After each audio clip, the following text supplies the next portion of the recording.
Magandang araw, buenos dias, Zamboanga Peninsula. Welcome sa Kapihan sa Bagong Pilipinas. Hatid ng Presidential Communications Operations Office at ng Philippine Information Agency.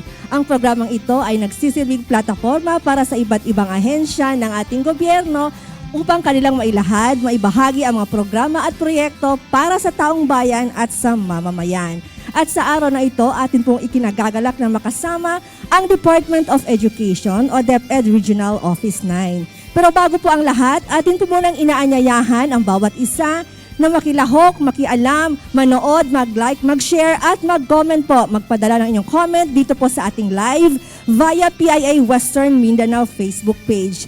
Live din po tayong napapanood sa lahat ng PIA Provincial Facebook pages and of course sa ating DepEd Region 9 Facebook page.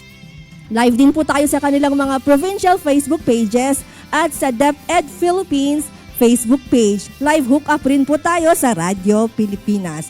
And of course, we would like to welcome our viewers and our media partners all over Zamboanga Peninsula. Kasama po natin dito ngayong araw sa venue, on-site, ang ating mga media from Zamboanga del Sur.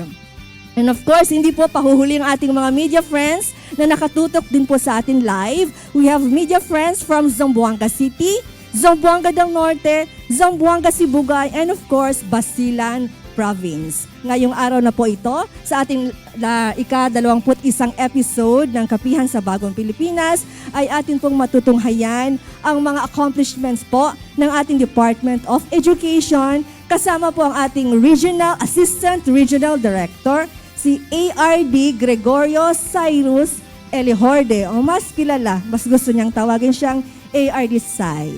Atin pong matutunghayan ngayong araw ang kanilang presentasyon. Magandang araw po, ARD Sai.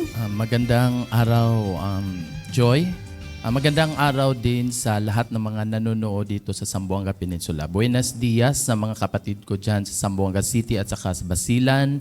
Assalamualaikum sa mga kapatid kong mga Muslim at saka maayong adlaw sa tanan nga mga nananaw sa maong programa o sa programang ito dito sa Zamboanga Peninsula.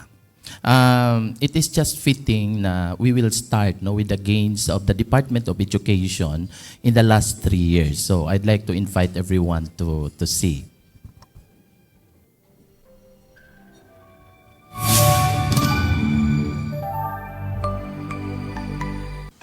In the pursuit of quality education, DepEd Zamboanga del Sur continues to push the boundaries of progress and innovation. On August 14 to 15, 2024, the second Zamboanga del Sur Assembly for Education Leaders convened to strengthen collaboration among stakeholders, fostering the successful implementation of the Matatag K-10 curriculum. With continuous upgrades to the Unified Information System, DepEd Zamboanga del Sur is streamlining processes and enhancing service delivery, adhering to the ease of doing business. Our efforts in human resource excellence were recognized with the Primate RM2 Bronze Award, a testament to our commitment to meritocracy and institutional excellence. Zamboanga del Norte Division proudly introduces you to the SilverTech Learning Management System, a one-stop platform for all learning and development resources for teachers. Implement tools and metrics to track students' progress and performance. Create an engaging and interactive learning experience. The paperless test system represented a significant shift in instructional approaches. Intensive quality reading for Arabic language or ICRA program and reading assessment tool. The flagship reading program and tool of Zamboanga del Norte Division Madrasa Education Program, anchored in regionalized reading and numeracy assessment profile implement develop or rapid program. Arabic language and Islamic values or ALIVE program is one of the avenues for peace building between Muslims and Christian ethnic.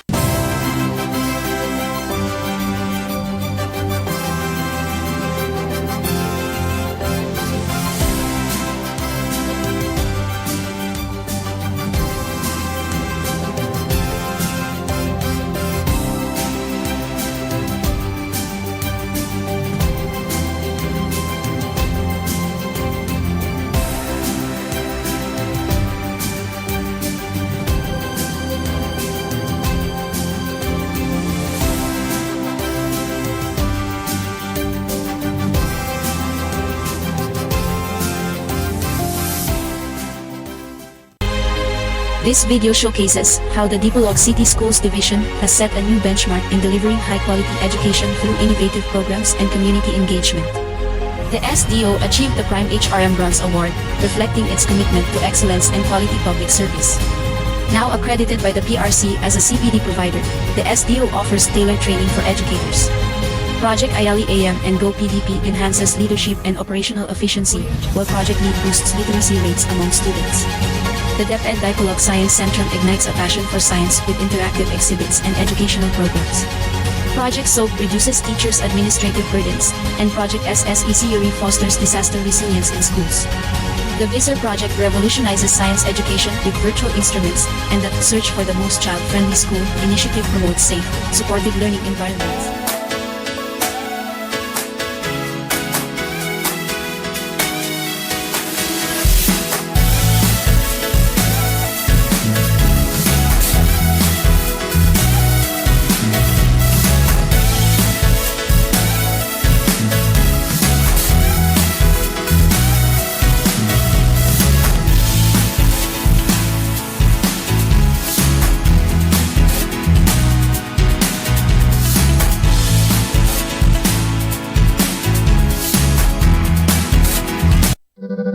Revolutionizing information systems, has contributed significant impact and led transformative innovations to governance processes and enhanced efficiency not just within the Division Office of Zamboanga Sibugay, but to the Department of Education as a whole. Another innovation that has been embraced and put into operation at the regional level is the Project Ruth Records Uptime Host. It has been successfully adopted and implemented in the Division of Zamboanga City.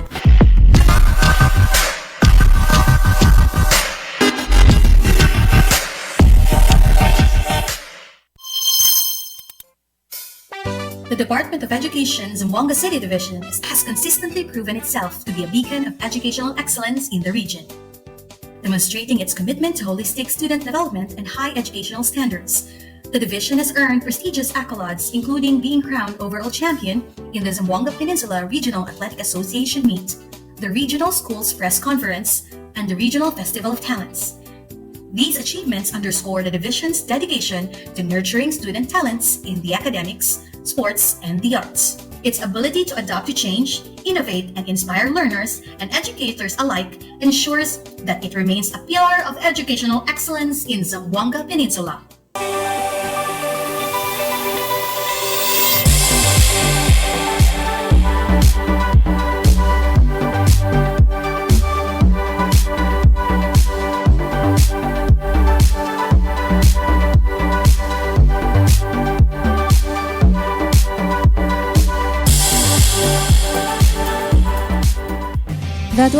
That was the presentation of our accomplishments po ng ating Department of Education. Ngayon po ay bibigyan na po nating pagkakataon ng ating mga local media to air po yung kanilang mga katanungan. We have received po mga questions po from our media friends from Del Sur, Del Norte, Zamboanga City, and Basilan, and of course Sibugay. Unahin lang po natin yung mga katanungan from Zamboanga Sibugay Media. Ito po yung tanong.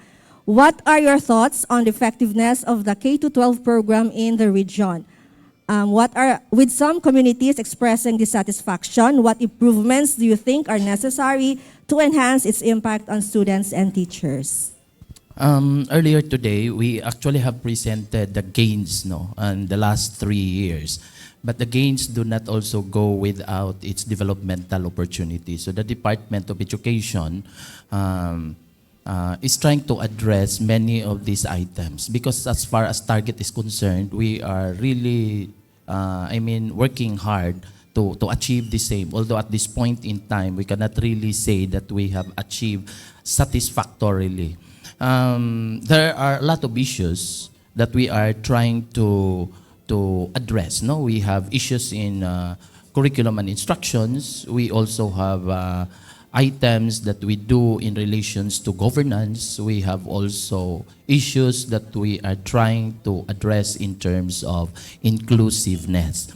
So as far as curriculum and teaching is concerned, the Department of Education in Zamboanga Peninsula is actually doing its best to reskill our teachers, build capability, so that our teachers will be ready to actually face the students after 3 years of learning crisis. No? So when our students got into the so-called COVID and remote learning, where most of our students are not ready yet at that time, it really gives some kind of a big blow, hard blow to the learning that they are supposed to acquire during that period. So at this point in time, our education program supervisors and my colleagues in the department, together with the division offices, is trying or are trying to actually their best to ensure that the resources as well as our teachers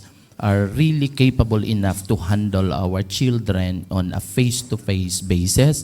And we are also very certain that even during the time when there are calamities and students are staying at home, they would continue to learn through other means of modality. Okay, thank you. Another question, still from our Sibugay media. Are there specific programs in place to ensure equitable teacher distribution and reduce the workload burden on existing staff? We have existing orders coming from the central office stipulating that our teachers, being teachers or as teachers, they would focus on teaching. So that's why in this particular order, the management is removing the non-teaching functions that our teachers were normally handling in the past. You see, our schools in the past do not have non-teaching personnel. So other than the teaching functions, they do a lot of works related to reporting and other areas. But with the current order given by the Department of Education, our teachers are now more focused on teaching. And should there be cases where our teachers be able to or be given some kind of extra loads, we have also some kind of overtime payment to be given to teachers who are willing to shoulder this extra burden. Okay, another question. How will DepEd Region 9 recover from the learning losses caused by the pandemic? Ano raw yung mga strategies that you consider para ma-close yung gaps in education quality, especially sa mga students sa remote areas? Zamboanga Peninsula is actually a very unique region. No?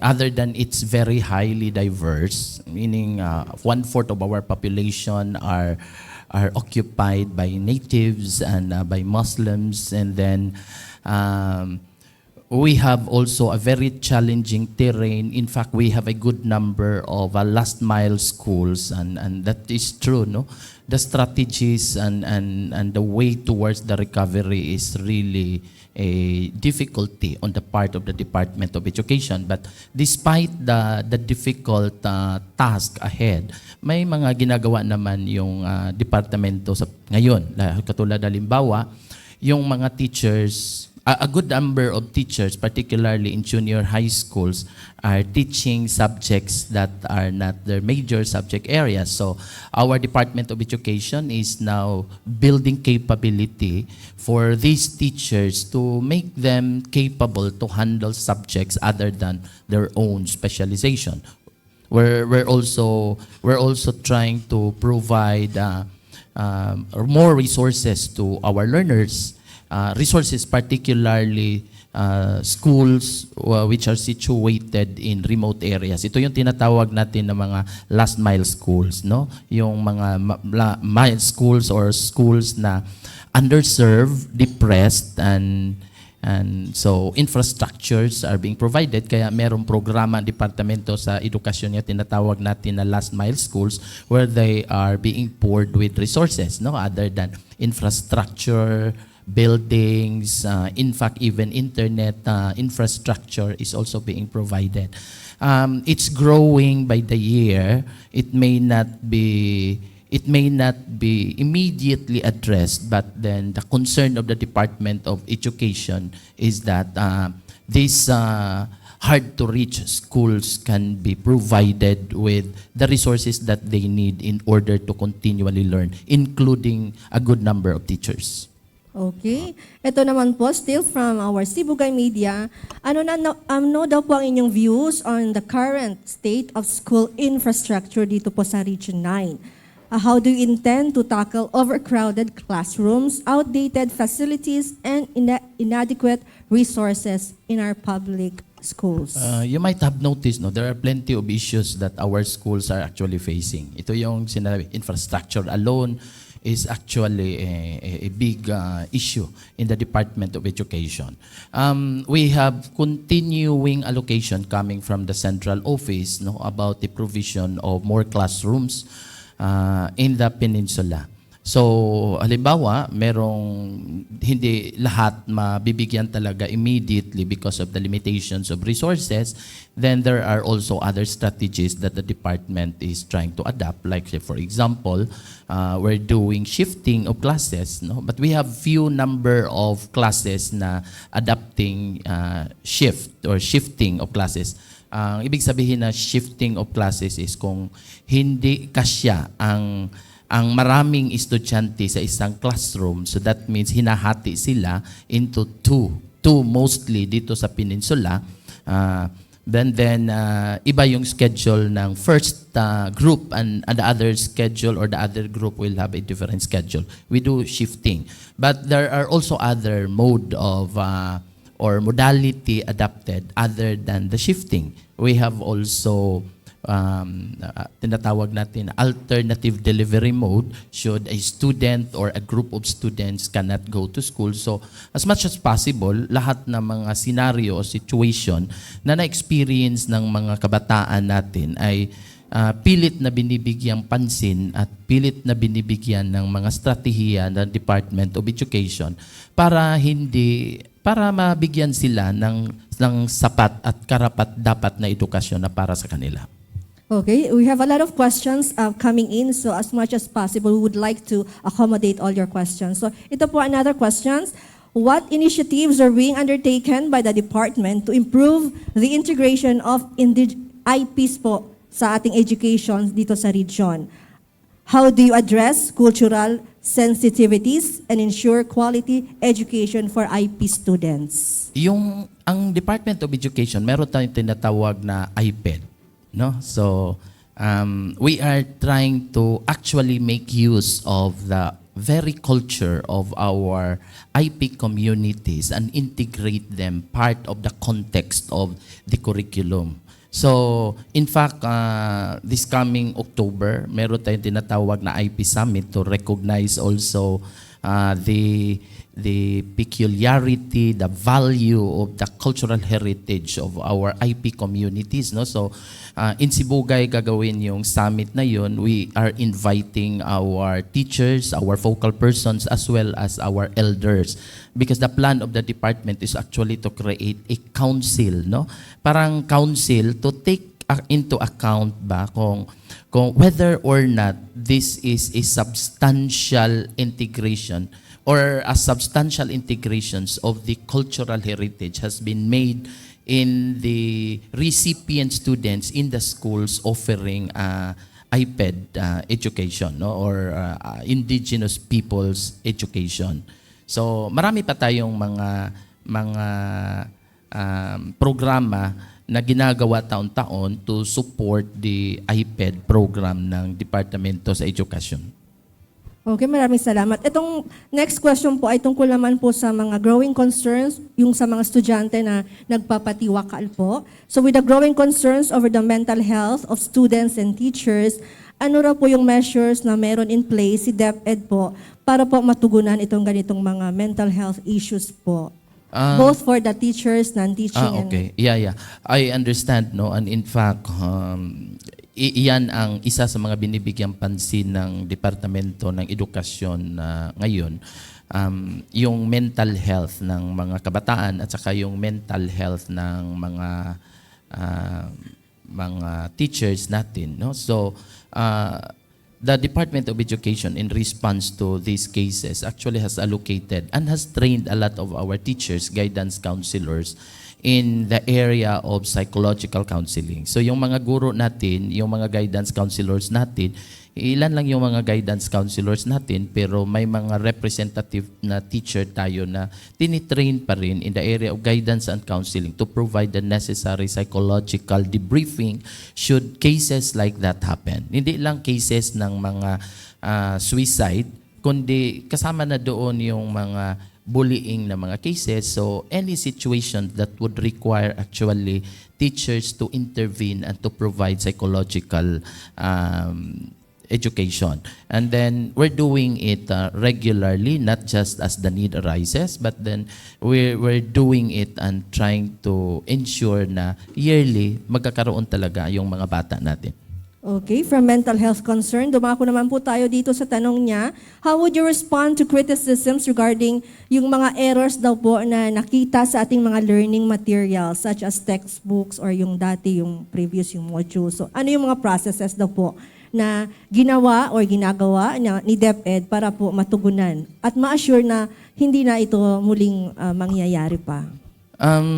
We have noted a number of errors. In fact, the central office has provided us a way to report these errors para sa susunod na printing ay magagawan ito ng paraan para hindi na mawawala. But for the time being, as soon as the error is being explored or found out by a teacher, our teachers are under instructions to make the necessary corrections if necessary. So, yung mga errors na yun, the moment it becomes part of the instruction, corrected siya doon sa mga level na sa instruction na ginagawa ng mga guro natin dito sa Peninsula.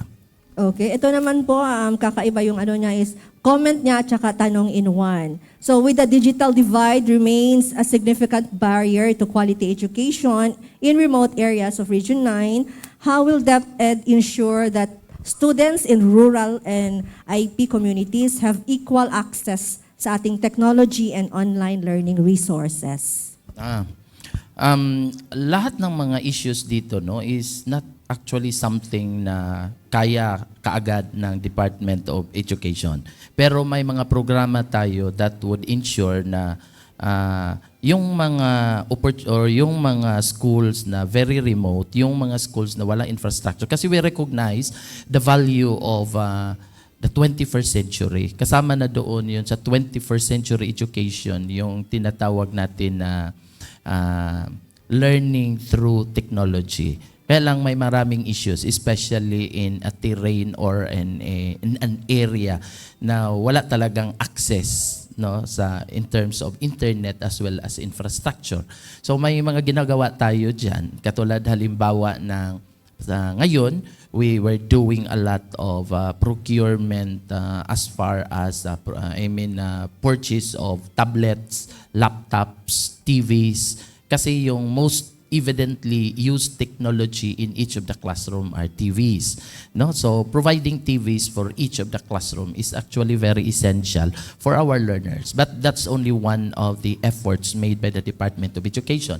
Meron ding mga tablets na pinoprocure and hoping that these tablets would actually contain the materials that our students will need, particularly in areas that cannot be reached by internet connectivity. I heard and I am also very certain that a lot of areas like schools na mga very remote were also provided with yung tinatawag natin na mga satellite dish para they could also access in a way yung internet. Ito yung mga efforts na ginagawa natin to ensure na slowly yung mga bata natin for areas na mahirap abutin, mabibigyan talaga kung ano yung naibibigay sa mga areas na medyo nandun sa mga urban No? And meron din kayong collaboration with other agencies like DOST, meron silang Starbooks, yung mga e-books nila. Yeah, we do. In fact, yung Department of Education cannot really survive on its own. No? Like, totoo talaga yung kasabihan na it takes a village to educate a child. So, hindi kaya ng Department of Education. So, we partnered with private organizations, government organizations like DOST, and other, even business organizations, ay pinapartner natin because they're also our partners who have also a stake in the education of our children. Okay, thank you. Another question, what is your stance on including sensitive subjects like reproductive health or LGBTQ plus issues in the curriculum? How would you handle oppositions from various sectors while ensuring comprehensive education for all students? It is already implemented. No? There was already an ongoing implementations even 3 years or even before the pandemic. No? The training has started long before the pandemic has started. No? So, kasama na doon yung gender and development, yung sexuality, because it is necessary para sa ating mga kabataan, no? So we don't just introduce to them these sensitive issues because they are about to graduate, but it's important that they would understand that our society is complex and how to navigate this complexity is also learning these peculiarities in the human nature, like sexuality.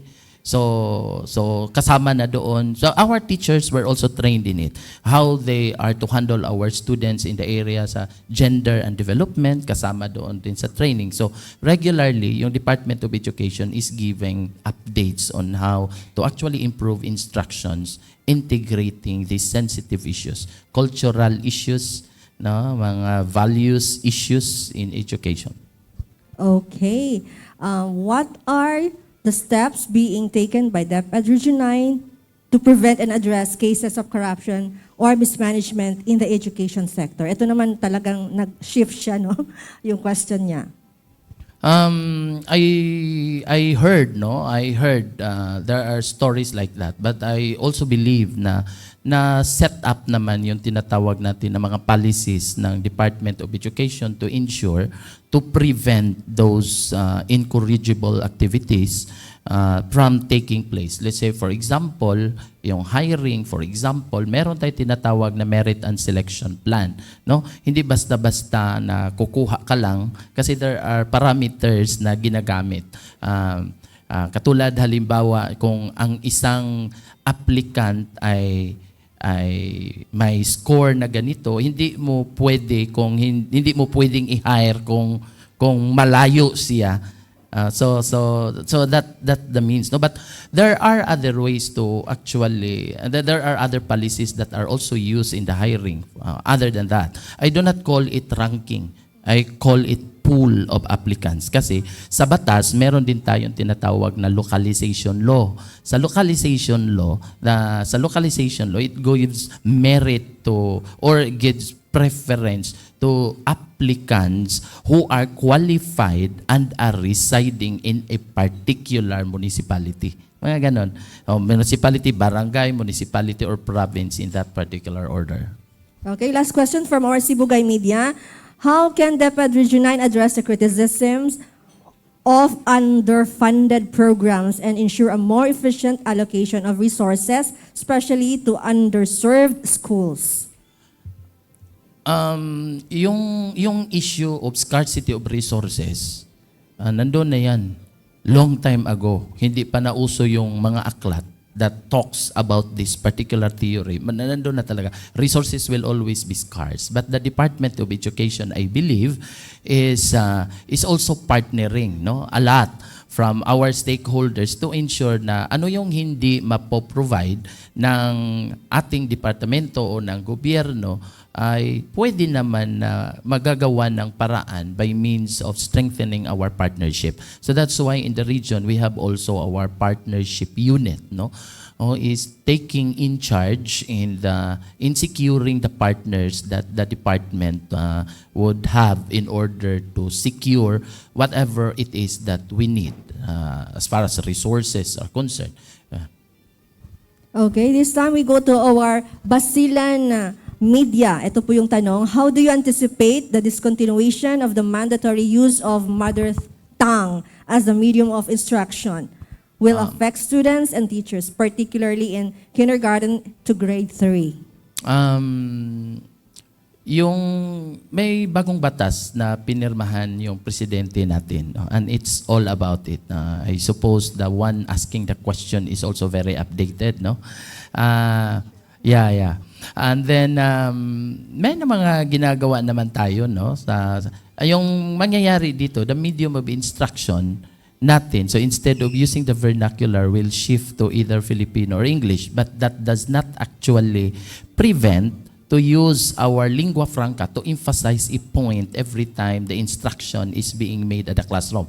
It is found in the law, no? It is found in the law. So yung ginagawa ng Department of Education dito Region 9, like what we are doing in the procurement, we're procuring now mga materials na ginagamit for kinder, grades 1, 2, and 3. We are now trying to shift from the vernacular. So mahalaga kasi yung mga materials natin will be made available to the teachers. Because if the materials are not made available, ang mangyayari dito is the teachers will continually be translating the materials into the language that is required by law. So now we're trying to come up and choose the materials that will be best and most suitable for that kind of change should it be implemented the soonest. Okay, so yun yung one of the mga activities na ginagawa sa transition natin na effort ng DepEd. No? So another question is, there are some concerns regarding the palakasan system in the hiring process within DepEd. What is your perspective on this issue and what strategies do you implement under your leadership to ensure that merit-based hiring practices are upheld and that the palakasan system does not influence recruitment in DepEd? I do not know exactly what palakasan means. No? Ang ibig sabihin kung ano ang konteksto ng tinatawag na palakasan. Pero kung ang palakasan na sinasabi ay tungkol sa kung sino yung mas malapit, yun ang kinukuha. Well, I would like to say na dito sa Department of Education, may merit and selection plan kasi tayo. Bago lang yung merit and selection natin. And it's very rigid, no? It's very rigid. And it's very transparent as well. Meaning, you cannot even come up with a pool without having to call and make sure na lahat yung mga applicant ay nagko-conform doon sa result. There are different stages and each of the stage will really require the applicants to conform and to see whether or not the points being given and the notes being inputted in the results are actually true in accordance or in comparison or compared mo doon sa mga data na ginagawa or ginagamit, no, tungkol doon. So in those stages, you will see the participation of the applicants. Meaning to say, if the system or if the plan or if the policy that we are using is not very transparent, in the first place, we do not allow applicants to actually see through. Doon na sila sa katapusan, makikita nila kung ano yung magiging resulta. Pero dito pa lang, sa initial evaluation results pa lang ng mga aplikante, nakikita na ng mga aplikante kung tama ba ang ginagawa ng mga committee. Pagkatapos dyan, we go to the next other phases. Mahirap kasi, maraming mga ginagawa before we could actually declare na itong taong ito, itong aplikanting ito is fit or not. And then in the process, nandun sila. no, sa proseso until the final evaluation. We call it the CAR, the Comprehensive Assessment Result, which is posted and which is seen by all of these applicants. No? So, mahirap gagawin. No? May mga polisiya din naman tayo na sinasabi na yung katulad halimbawa, kung you don't meet the minimum required points, you cannot be hired. So, even if you're a relative, malakas ka doon sa appointing authority, but your score do not actually meet the necessary points, it will be very impossible for one to be hired. So, the policy alone could stand. No? The policy alone could stand. And in case na meron pa rin na allegedly na ginagawa in relation to that item, the applicant is left with no course of action. Meron pa rin kasi we could even file administrative cases, and the Department of Education is willing to handle these cases should it exist. Okay, maraming salamat. Ngayon na po, let's entertain questions from our media sa Zamboanga del Norte. May mga kabataan ngayon na umaabot ng senior high na hindi pa rin nakakabasa at tila walang reading comprehension. How does DepEd plan on addressing this issue? At meron po siyang follow-up, basahin ko na rin. What are the factors po na posibleng nakakontribute sa lack of reading ability and reading comprehension ng ating mga estudyante? I would like to start answering the second question. No? Kung ano yung mga factors. Marami kasi. The learning loss sa mga bata natin, even at the level of senior high school, is not is not caused only by a single variable. Marami siya. Pwedeng sa school, pwede sa materials, pwede sa parental support, pwede sa behavior or habit towards education or the value afforded to education, pwede ring sa poverty, and all of these are actually mixed up, no, doon sa community natin, no. So you cannot even pinpoint single-handedly kung ano ba talaga, what contributes it. So, but the Department of Education acknowledges that there is really a need, particularly na yung mga bata natin has underwent the 3-year independent learning on their own kasi nang dahilan sa COVID. So, dahil sa COVID, ganito yung nangyayari. So, ngayon, what we are trying to do is to look at all the possible angles that may probably contribute to address these issues. Katulad halimbawa ng mga resources. The resources, without the resources, like classrooms, like technology, like textbooks, like school furniture, without these, tinatawag natin to na mga critical resources. And without the critical resources, our students would have difficulty learning. Although there are research that would prove that learning may happen at any time, anywhere.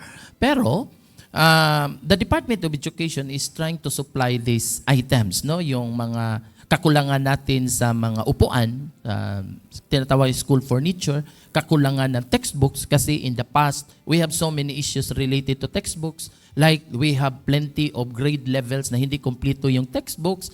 So that's what we are trying to do. In fact, even at the regional level and at the division office, we're trying to come up and develop materials or in fact, produce this material so that every student will have access to these materials during instruction. Pero that's only one of the efforts made by the Department of Education. Meron din tayo tinatawag na mga provision of teachers, mga provision of non-teaching personnel. You just imagine, kung nag-issue ang Department of Education ng policy na yung lahat ng mga teacher ay hindi na pwedeng bibigyan ng mga non-teaching personnel, but that non-teaching functions of the teachers performed previously are also as significant because it gives support to education. Now ngayon, kung walang makapagtrabaho doon, it would also be very hard on the part of the Department of Education. So, ang ginagawa is, the Department of Education is in fact increasing the number of non-teaching personnel. In fact, we are also hiring COS, mga contract of service. Kung halimbawa, hindi kaya ng mga permanent na mga items na maibibigay doon sa bawat paaralan, so may mga COS na mga hinahire para lang may perform sa mga tinatawag na non-teaching personnel. Isa lang yun. Over and above then sa mga other things like capability building sa mga teachers natin. If I may, insert ko lang po itong tanong. Ano ba yung rate natin or statistics-wise, yung rate ng ating sinasabi nilang mababa yung reading comprehension dito sa Region 9? Kung talaga bang issue siya? Actually, it's a national issue, no? You might have remembered that several times in the last 3 years, there's a regular issuance of the result of PISA. Previously, meron tayo tinatawag na TIMSS. Ngayon, meron tayo tinatawag na PISA. No? So, these are in an international mga examinations that would assess to a certain degree target focus doon, no, katulad halimbawa ng reading comprehension.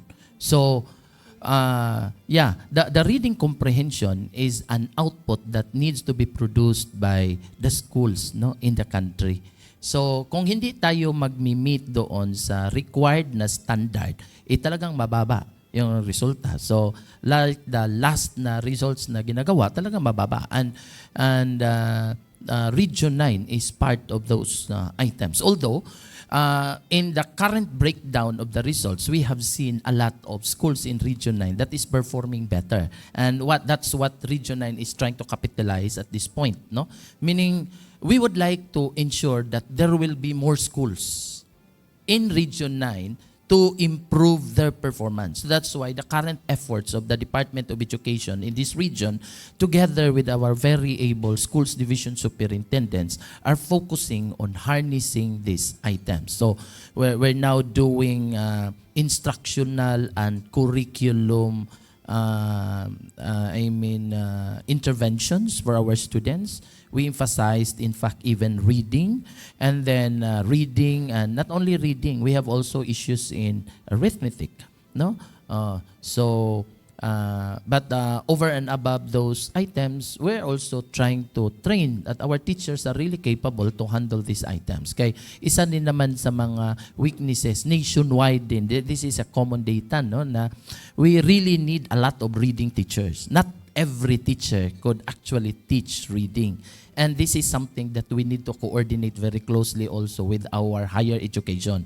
Kasi without that coordination, in fact, no, I have seen reports in the EDCOM 2 na there is a recommendation particularly highlighting the so-called coordination between the trifocalized bodies of education. Ano ba itong mga trifocalized bodies of education? DepEd, CHED, as well as TESDA. We need to talk because there are provisions or inputs that only this particular trifocalized body could provide. For example, if we need reading teachers, our higher education institutions should produce reading teachers. If we need guidance counselors, which we are in need of in this region, we have more than 2,500 schools. But we have only very few guidance counselors to handle bullying and other psychological issues in the schools. But we don't have that much supplies as well.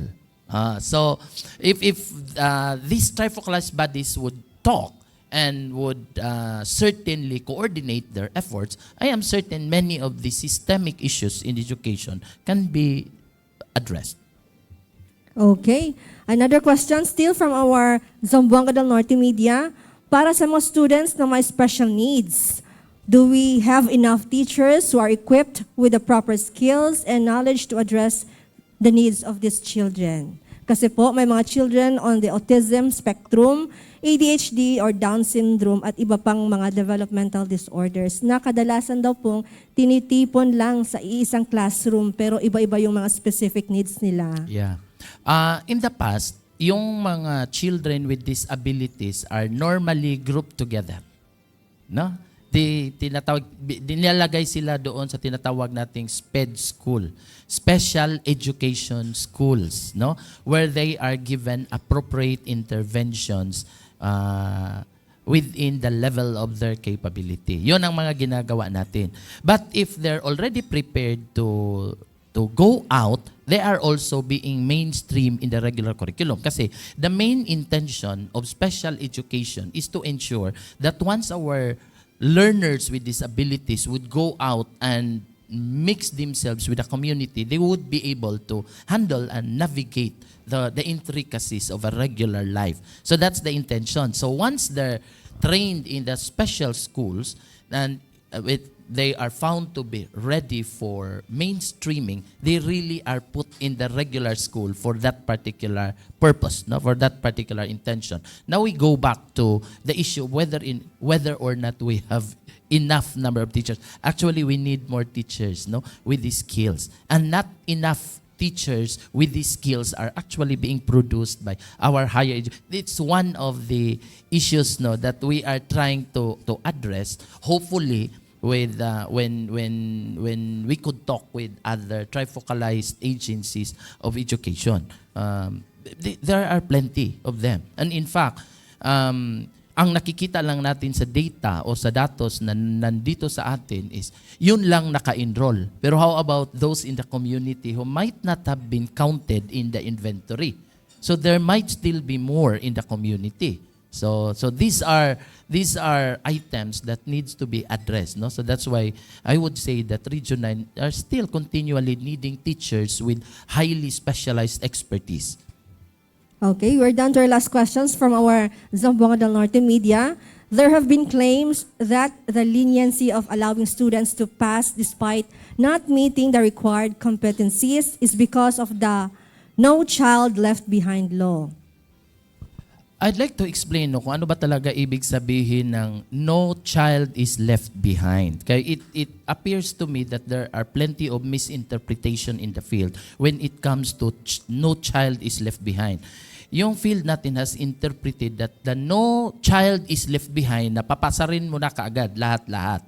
What is meant by no child is left behind is that have we given each of our children the opportunity to be afforded with the education that they deserve, the method that may be used. So every time, or at the end of the school year, or at the end of the quarter, every teacher, our teacher, are always asked, ano bang ginagawa ng mga teachers natin to ensure that our students would learn?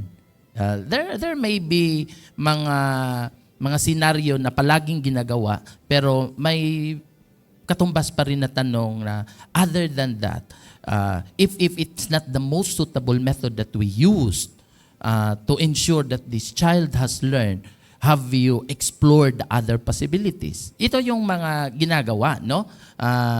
So if all of our teachers are able to actually provide what truly our children needs in this area, so I think our children, should they have this opportunity to move to the next level, they really could without even telling our teachers na papasahin mo na yan.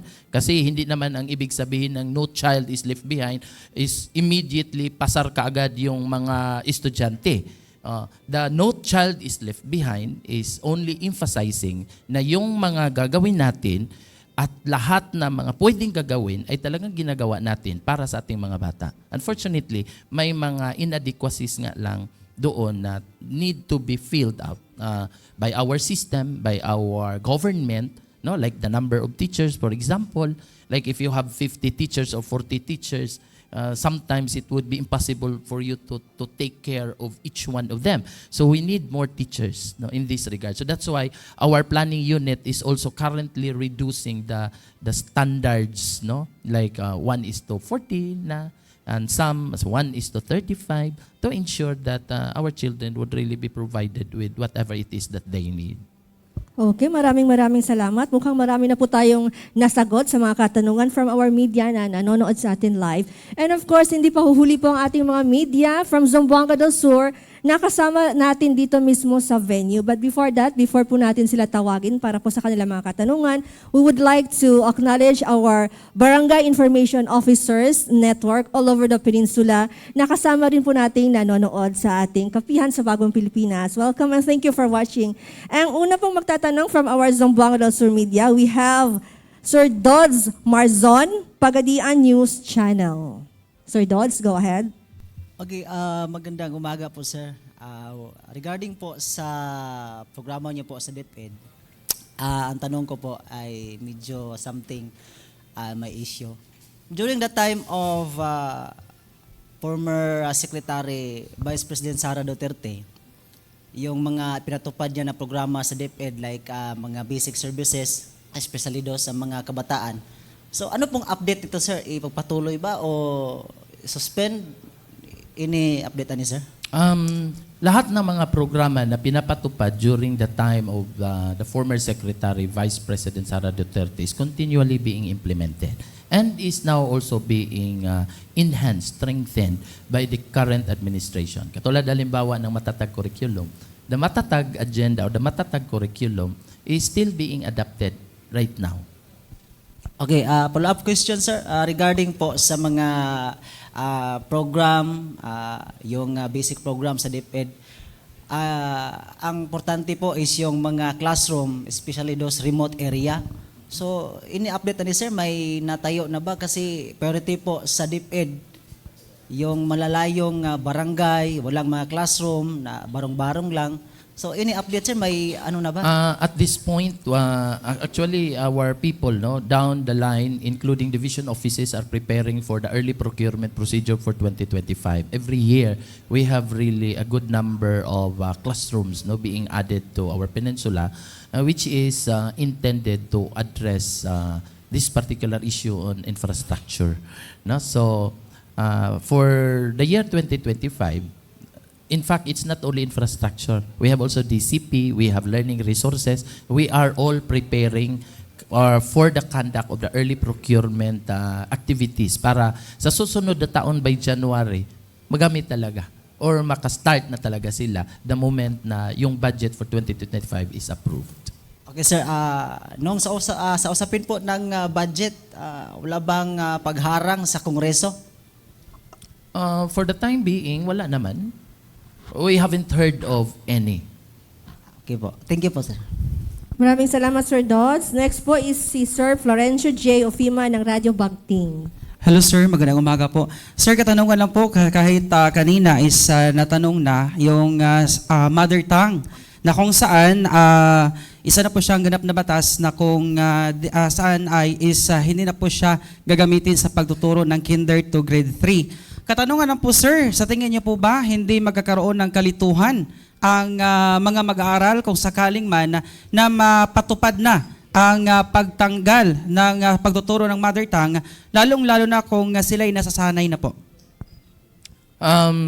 Sa formative years, yung nature ng mga estudyante sa formative years, actually kaya tinatawag natin sila na formative years kasi they absorb anything that is something that is new, refined, modified, lahat-lahat na yun. Kaya mahalaga na yung strength of foundational education is really strong at that particular level. Tinatawag natin yan na key stage 1. Doon mahalaga na yung foundation ng mga bata ay talagang matibay. According to studies, kung matibay yung foundation, in the later years, they could really be very achieving in many fields of endeavor. Dito naman, we anticipate, lahat ng mga probabilities ay ginagawa ng tinatawag nating anticipation.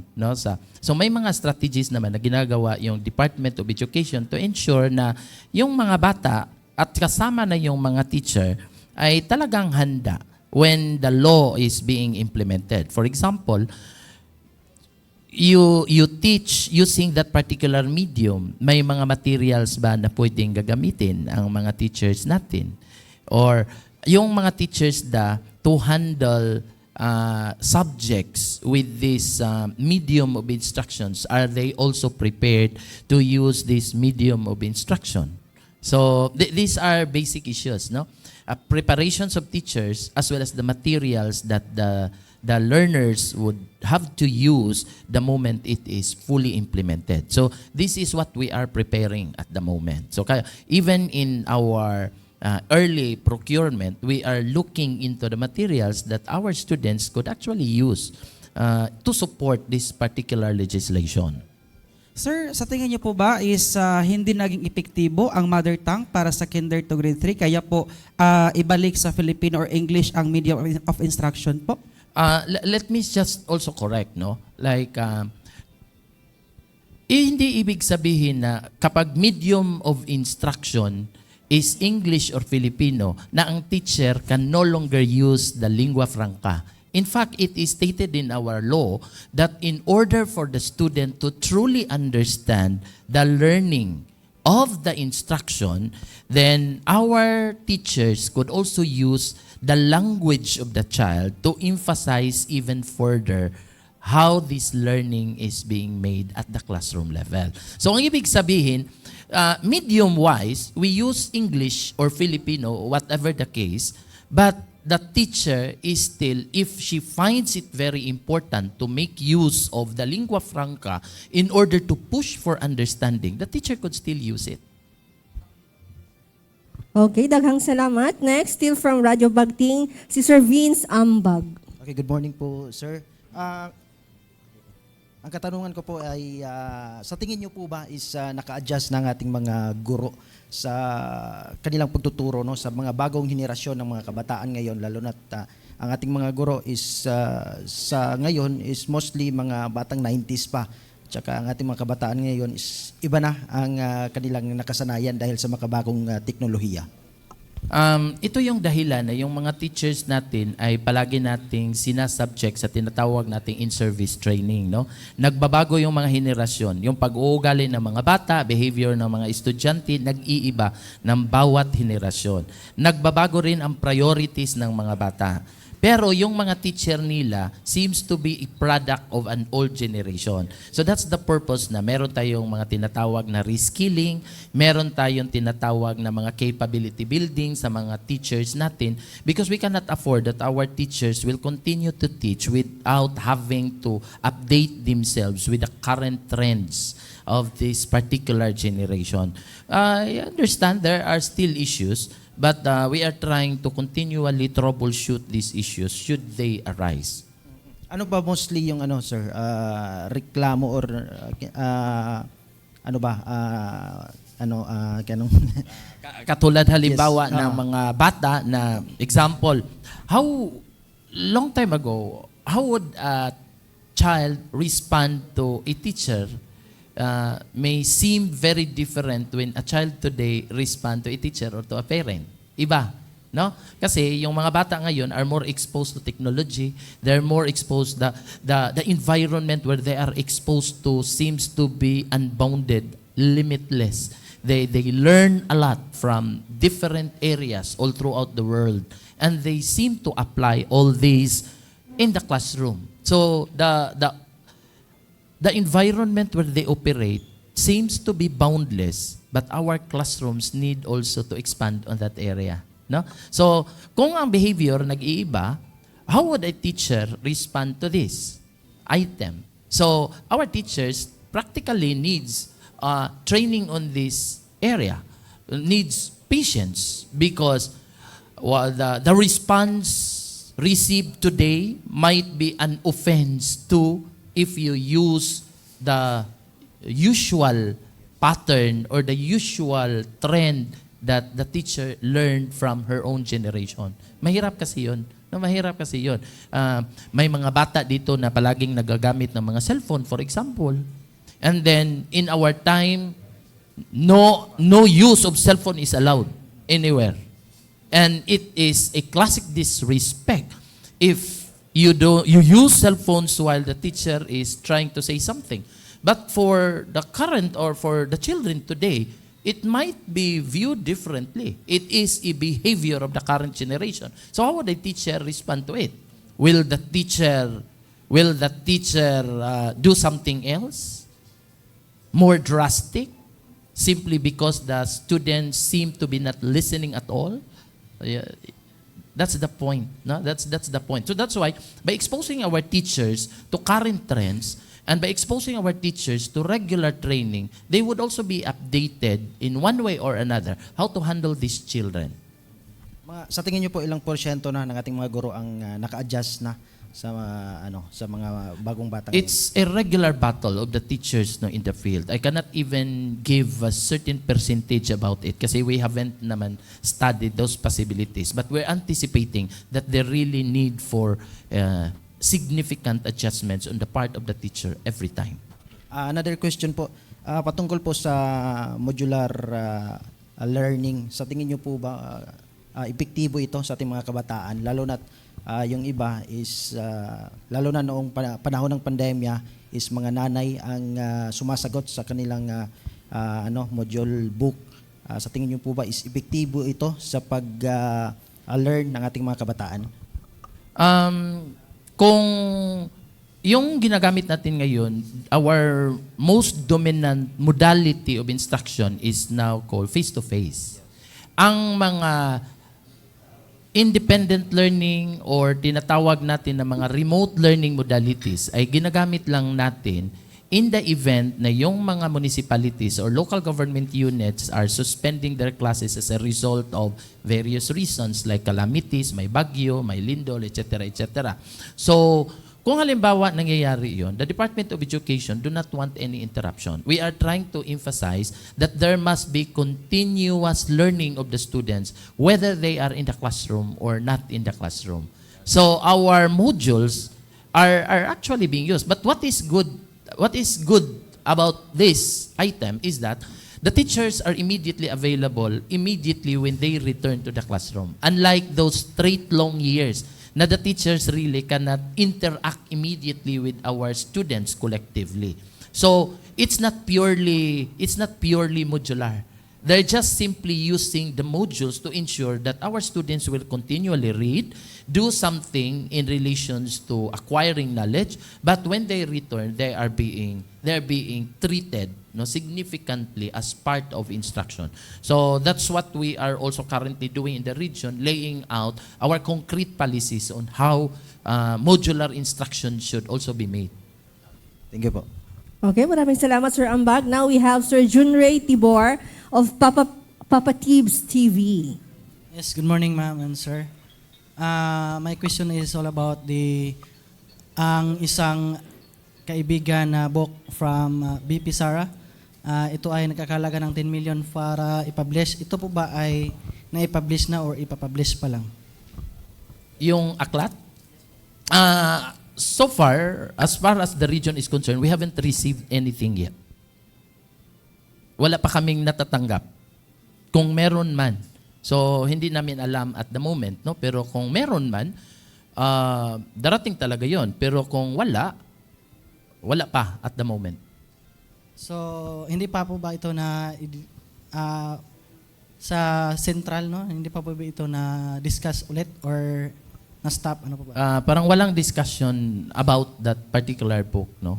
Basta the only answer that I could give you is that we have not received anything yet. And in many management discussions that we have, it's not part of the agenda. It's not actually being discussed. Another question, sir, is all about our new Deputy Secretary, Senator Sani Angara, with regard to in relation with the question of Marson, with regard to the remote areas, ano po ba yung nakalatag na plano po from him po? Yung sa mga remote areas, meron tayong tinatawag na programa dito sa Department of Education na last mile schools. Itong mga last mile schools are communities or schools found in the communities that are underserved, depressed, no? So these are schools na walang energy, walang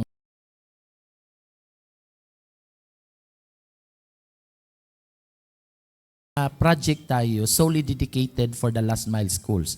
And those projects include building of infrastructure, internet connectivity, even provision of critical resources that are needed for the children to continually learn. And nakalatag sila sa bawat programa na meron ang Department of Education, including provision of resources. Thank you, sir, and thank you, ma'am. Okay po, thank you, Sir Junray Tibor. Next, we have Sir Jay Apales of J Channel. Alright, maraming salamat po, Sir ARD. Good morning po. Good morning, Kapihan sa Bagong Pilipinas. I think halos lahat mga katanungan nasagot na ni ARD for you're very expert in terms of, handling ganitong mga programa. Yung pong katanungan ko, ARD, ito po bago nating Deputy Secretary Sani Angara, how do you compare yung pong kanyang kapasidad, no? na isang DepEd Secretary compare po kay Vice President Sara Duterte po, in terms of capacity po bilang isang kalihim. Especially po ang programa niya ngayon. How would you, in terms of his performance from 1 to 10, though almost 2 months bang siya naging secretary, diba, sa DepEd, how would you rate yung po kanyang performance sa DepEd po ngayon?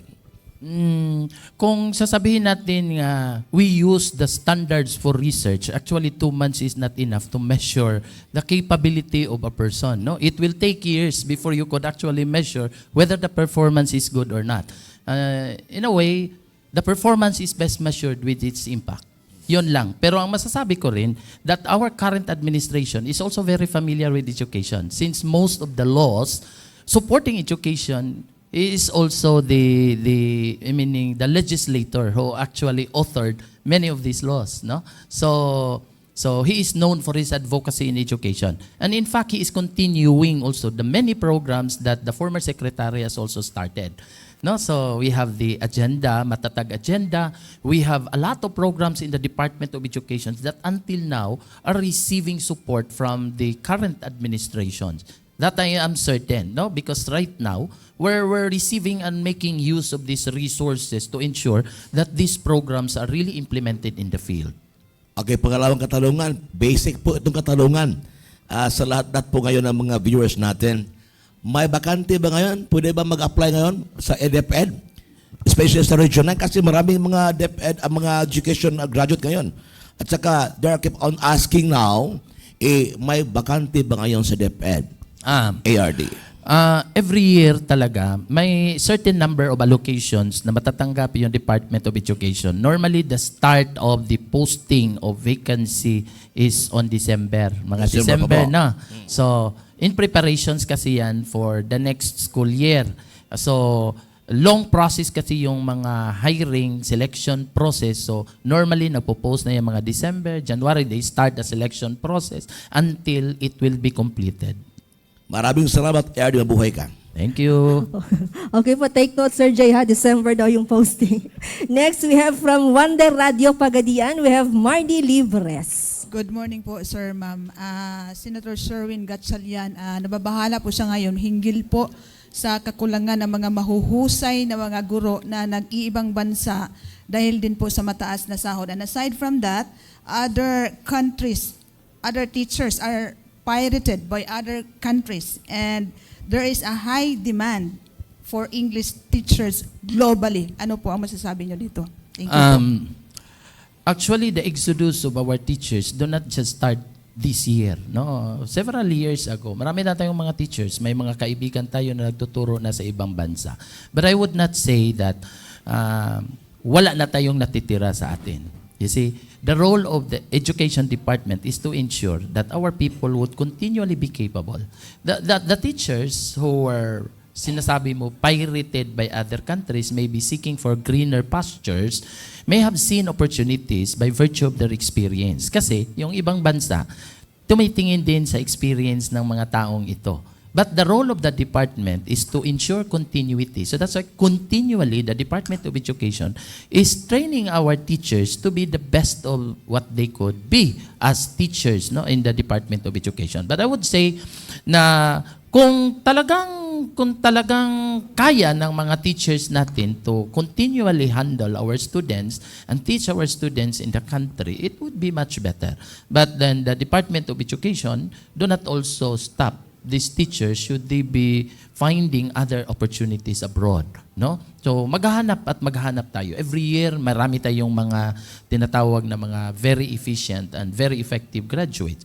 Although they still have to undergo a lot of training, that is something that we need to spend to sa Department of Education. So, yun lang ang pwede natin gagawin at the moment to respond to this, what we call exodus of teachers going abroad. Thank you po.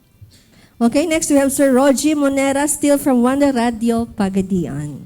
Good morning, ARD, sa Kapihan sa Bagong Pilipinas. Sir, pangutana lang nako about aning kultura and sports sa DepEd nga gustong ibalik sa kanhing kongresista tungod kay sigon pa niini ang Department of Education, Culture and Sports is una DEX nya karon gihimo na nga DepEd. Kumusta ang paghandle nato karon sa ato ang Department of Education in terms of culture and sports, sir? Kadaghan naman na nausab ng ato ang mga ngalan no sa ato ang departamento na sa una DEX na nya karon na MEX nya karon nahimong DEX nya karon nahimo na pong DepEd. Pero sports is still an integral component of our curriculum. Until now, no? Until now. Kay walay departamento sa edukasyon nga naay walay presence sa tanang barangays tibuok nasod except for the Department of Education. So it's the Department of Education is continually having that key result area kanang gitanawag nato og sports. So sa ato adiri na gyapon tag emphasize gyapon na sa ato ang curriculum na sa schools mao na nga every time nga mag-conduct daw sa ato ang mga sports program diri mag-start jud na dinha sa ato ang eskwelahan. Nya kana siya output na siya sa sports or sa curriculum nga gikat-on sa ato ang mga bata no didto sa eskwelahan. So I won't say nga nawagtang gyud na siya sa Department of Education. Although kanang gitawag natong nag-change man ang mga ngalan, pero ang role sa Department of Education to discover potentials in the area of sports is still being retained in the Department of Education. Unya gitagaan sa na sa regular budget every year. How about sa culture, sir? Sa tuang? The same.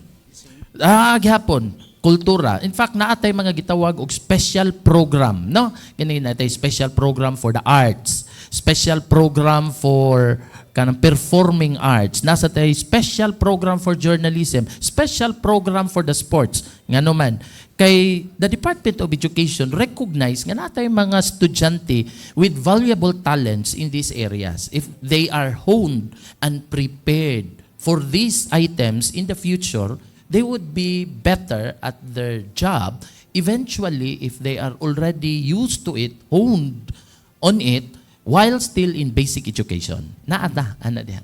Kumusta man ang ato ang performance ani karon, sir, sa atong mga estudyante in terms ani nga hisgutanan, sir? Nilambo ba?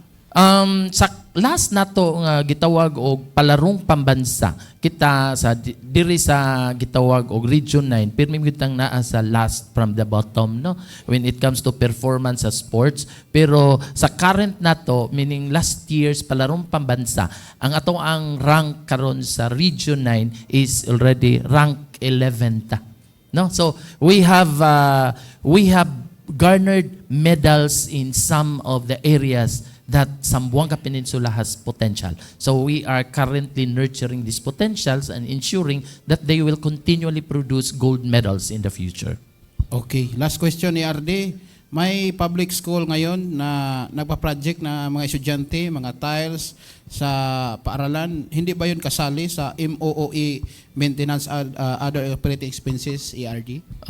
Okay, so pwede kung ang MOOE nila naasay allocation para ana nga mga project. Pero namgo ni daghang organization ang eskwelahan no. Number one, natay private organizations in the school nga gitawag sa nato PTA.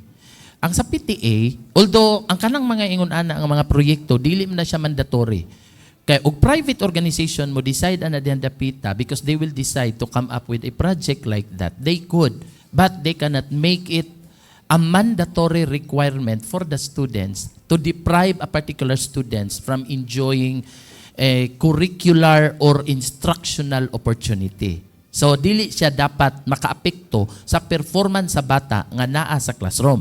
It is a decision among the members of that organization. So og ang members ng organization, mga parents og ato ang mga teachers, and if they may decide to support the school, pwede, because there might be reasons nga nung may support sa sila sa eskwelahan. For example, gamay ra ang amount of MOOE nga pwedeng kuhaon or ihatag sa eskwelahan, mag-agad sad og unsay gidaghanon sa ilang mga estudyante. Gamay ang estudyante, gamay pod ang ilahang MOOE. Kung daghan ang estudyante, daghan sad ang ilahang MOOE. So ingon ana, but in a year, ang ato ang mga school head or ato ang mga magtutudlo, ila na ang planuhon how they would spend their maintenance and other operating expenses. Nya natay mga mandatory gitawag og mandatory expenses sa eskwelahan. Example, suga. Kay og di ka kabayad sa suga, lisod kay para sa instruction.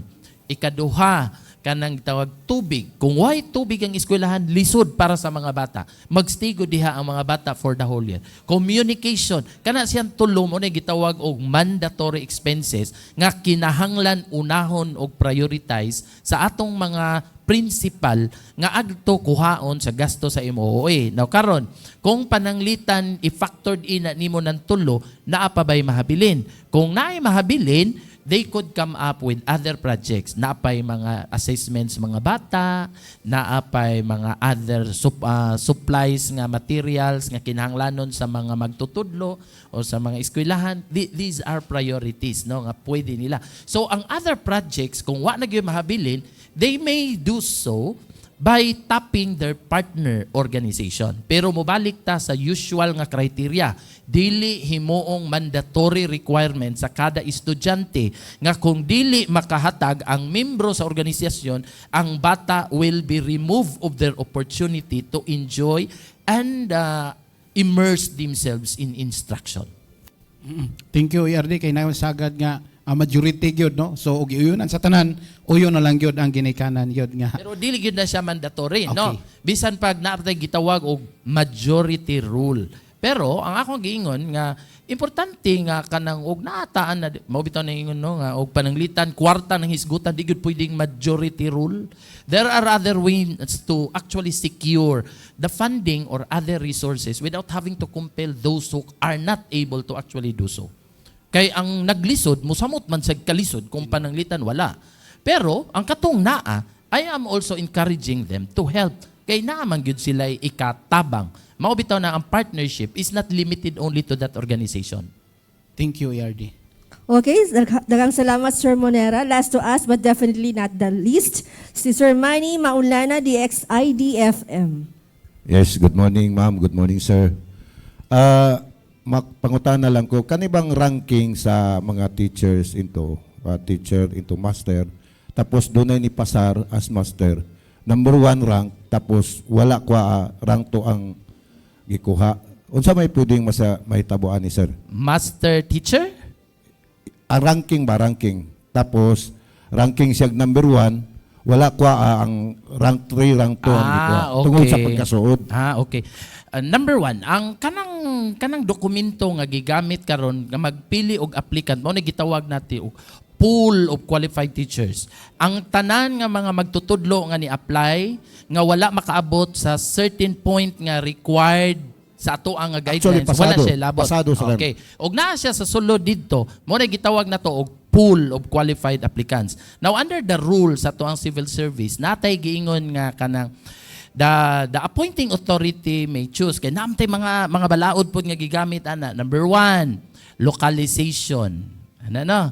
Sa localization, pwede siya magamit sa atong appointing authority to appoint somebody og asa or kinsa base anang limitations nga giset sa civil service. Naa may limitations nga giset sa civil service. Halimbawa, kining lugara na ay within the top 5 na ay number 3 nga tagadiha. Nya ang katong number 1 o number 2 dili tagadiha. Under the law sa localization, ang katong yung number 3 mo kuhaon kay siya may situated diha nga lugar, no? So ingon ana, mao na siya ang kanang spirit of the localization law nga gihimo. So og katong number 1 wala makuha dayon, there might be other opportunities like tuwa didto duol-duol sa ilaha kay or agto duol-duol pagyod sa usa. So ingon ana siya, pero ang limitations naa. So tan-awon lang nato ang limitations dihan dapita. Mao ni siya mga guidelines nga gihimo.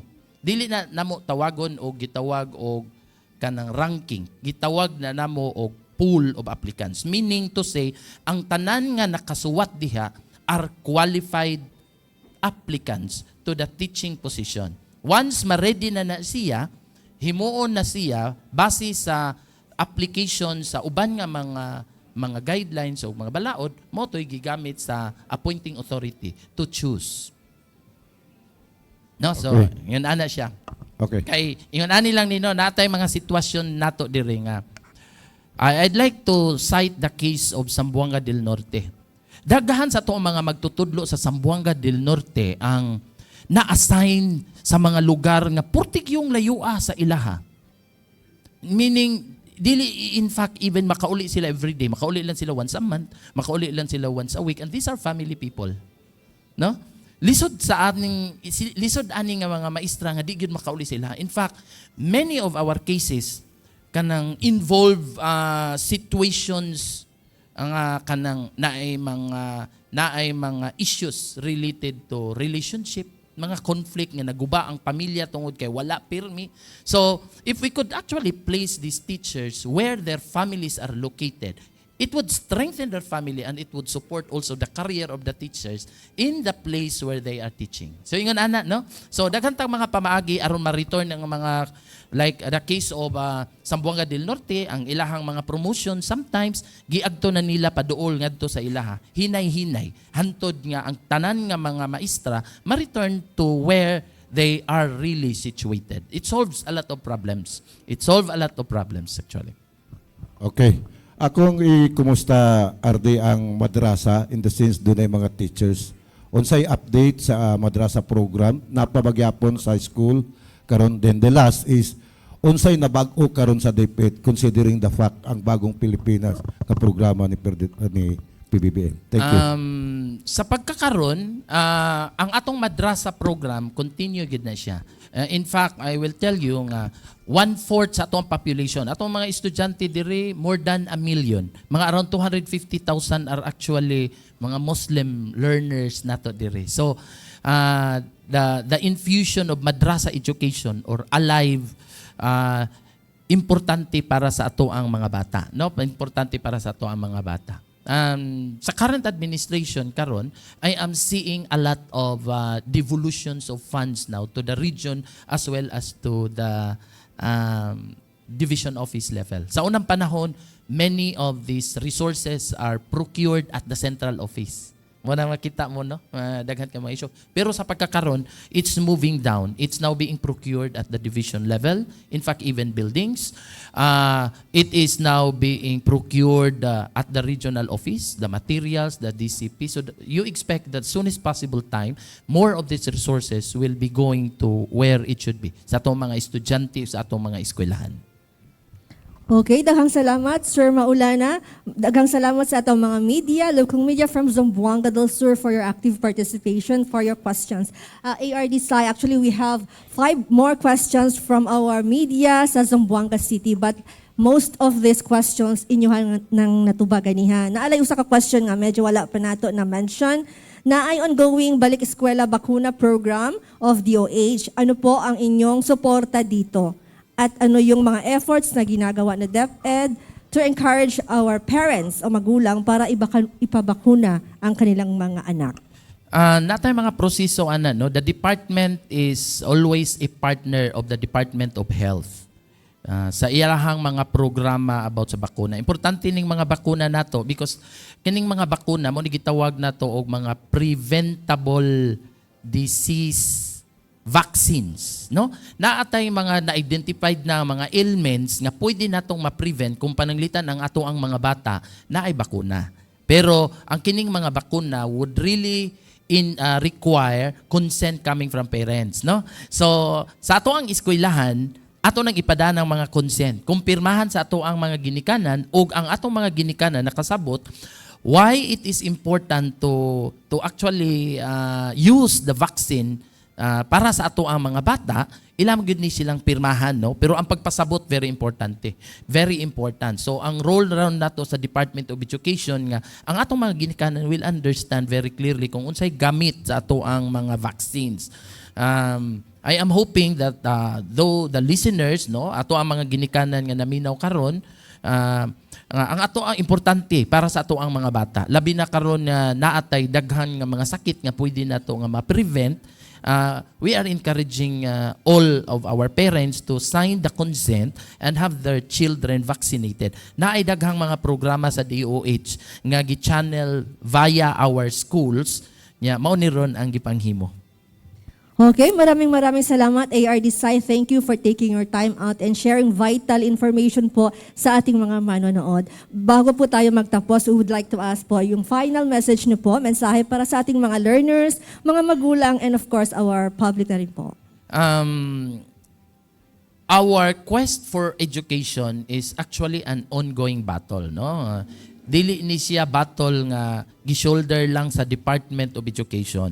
Dili mahimo nga ang DepEd lang. Dili mahimo nga ato alang mga magtutudlo. Dili mahimo nga ato alang nga mga school leaders ang maghimo ani nga mga butang. Naatay mga parents, naatay mga partner agencies, naatay mga stakeholders nga mutabang nato because it really it really requires a village to educate a child.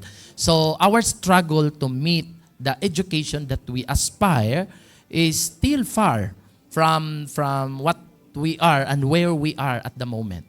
And moving forward and closing the gap will require really the collaboration of everyone in the community. So hinaot unta nga kita tanan andam og tagana nga mutabang sa ato ang Departamento sa Edukasyon dinhi sa Region 9 para sa pag-asenso o para sa pag-commit nato or pagkuha sa ato ang mga damgo sa edukasyon para sa mga kabataan. Okay, there you have it. Our Assistant Regional Director of the Department of Education, ARD Gregorio Cyrus Elejorde. Thank you so much po sa inyong pagpapaunlak. Once again, thank you rin po sa buong puwersa ng ating Department of Education for your support. And of course, maraming salamat po sa ating mga media from Zamboanga del Sur. First time po naming makasama kayo face-to-face. And of our 21 episodes of Kapihan sa Bagong Pilipinas, first time rin pong lumabas si Kapihan sa Bagong Pilipinas from Zamboanga City. Kasi normally, we do it sa Zamboanga City. Ngayon lang po napalabas si PIAK Kapihan sa Bagong Pilipinas. Dala po namin ang buong team ng production team ng Kapihan sa Bagong Pilipinas. Karga-karga po namin ang aming mga equipment just to give you a better show, a better public service po. And thank you once again to our media from Zamboanga City, Zamboanga del Norte, and the province of Basilan. Sa ngalan po ng aming PCO Secretary Cesar Chavez, PIA Director General Catherine Chloe De Castro, PIA Regional Head Noemi Edaga, ito po si Jocelyn Alvarez. Kita-kita po tayo muli sa susunod na episode ng Kapihan sa Bagong Pilipinas. Muchísimas gracias.